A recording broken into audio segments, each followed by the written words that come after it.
Kenalkan, nama saya Adi Trisna Nugraha. Saya berasal dari Universitas Sumatera Utara, Prodi Keuangan. Kali ini saya akan membahas tentang resiko. Apa itu resiko?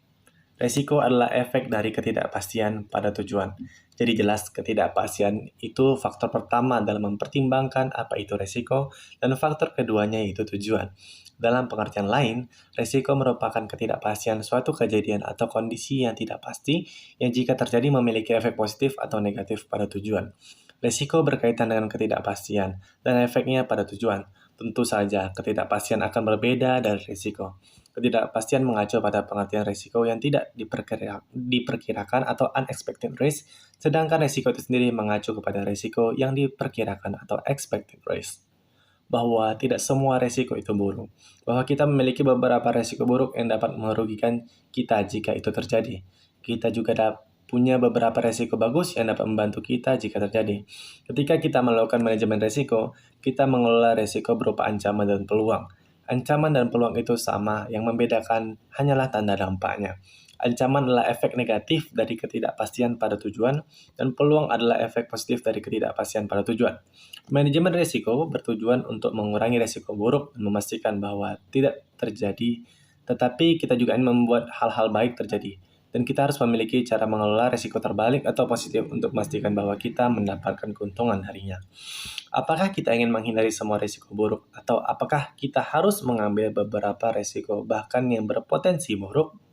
Dan menurut saya kita memang perlu mengambil beberapa risiko masalah dalam kehidupan, dalam organisasi ataupun proyek dan bisnis.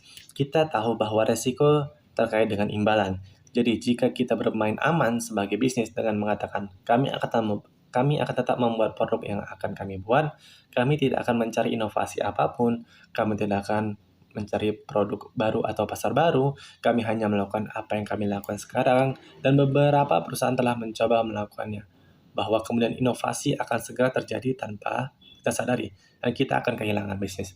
Ada banyak contoh perusahaan yang terjebak dengan produk dasarnya, seperti industri kamera Kodak yang sangat terkenal. Contoh di mana Kodak membuat kamera dan film.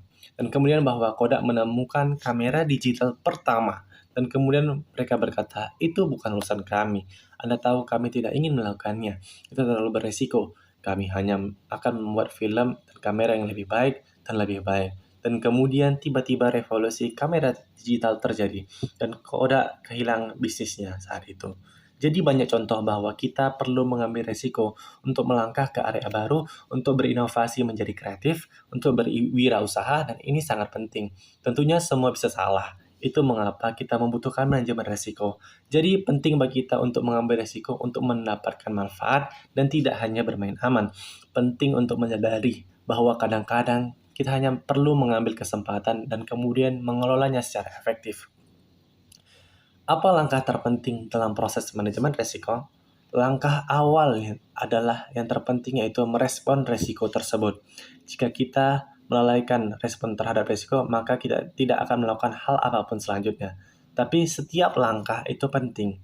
Jika Anda tidak menetapkan tujuan, maka Anda tidak dapat mengidentifikasi risikonya. Jika Anda tidak mengidentifikasi risiko, maka Anda tidak dapat mengelolanya. Jika Anda tidak memprioritaskannya, maka Anda dapat membuang-buang waktu untuk mengelola risiko kecil dan melewatkan risiko besar. Jadi jelas semua langkah itu merupakan prioritas atau juga sangat penting. Bagaimana mengidentifikasi peluang?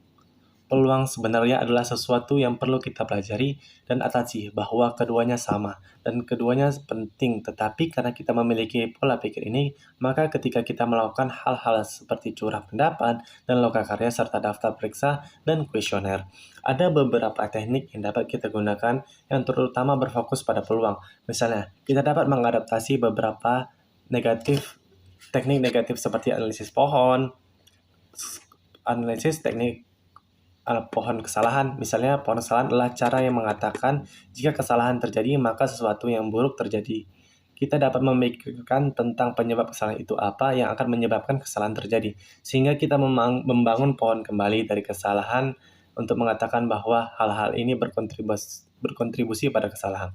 Teknik selanjutnya yaitu analisis SWOT, yaitu kekuatan, kelemahan, peluang, dan ancaman. Yang kesimpulannya akan menemukan ancaman dan peluang bersamaan. Bagaimana risiko dapat diukur dengan baik? Ketika kita mengajukan pertanyaan seberapa besar resikonya, kita memiliki dua jawaban untuk memberikan seberapa tidak pasti itu dan seberapa penting. Jadi dalam hal mengukur apa yang perlu kita lakukan adalah mengukur dimensi ketidakpastian dan kemudian untuk mengukur efek pada dimensi tujuan. Dan kita dapat melakukannya menggunakan probabilitas, yaitu dengan berpikir beberapa kali hal itu terjadi, atau kita dapat menggunakan frekuensi, yaitu berapa kali hal itu benar-benar terjadi, tergantung pada jenis ketidakpastian. Mengapa kita perlu melakukan tinjauan risiko? Risiko adalah tantangan yang sangat dinamis. Itu bukan hanya sesuatu yang terjadi sekali, bahkan terjadi sepanjang waktu.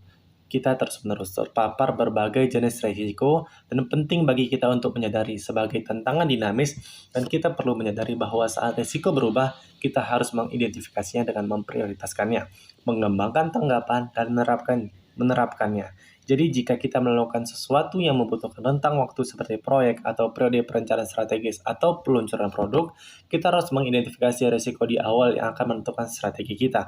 Untuk periode ini adalah bagaimana kita akan bergerak maju dengan risiko yang kita ketahui sekarang.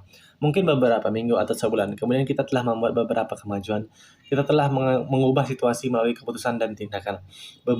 Beberapa risiko yang kita identifikasi sebelumnya telah hilang, dan risiko baru akan muncul. Jadi dengan tinjauan risiko yang kita lakukan adalah melihat perubahan exposure risiko dari waktu ke waktu. Kita berharap bahwa ancaman yang telah kita identifikasi sebelumnya telah hilang atau setidaknya semakin kecil. Dan kemudian kita perlu melihat lagi risiko baru apa yang muncul. Sehingga sekarang dapat kita melihat yang tidak dapat kita lihat sebelumnya. Jadi kita menguji keefektifan tanggapan risiko kita, dan kita memperbarui atau meninjau pandangan kita tentang masa depan dari perspektif baru, dan itulah mengapa kita harus melakukan tinjauan risiko. Seberapa sering kita perlu melakukan tinjauan risiko bergantung pada seberapa sering hal-hal berubah. Terima kasih.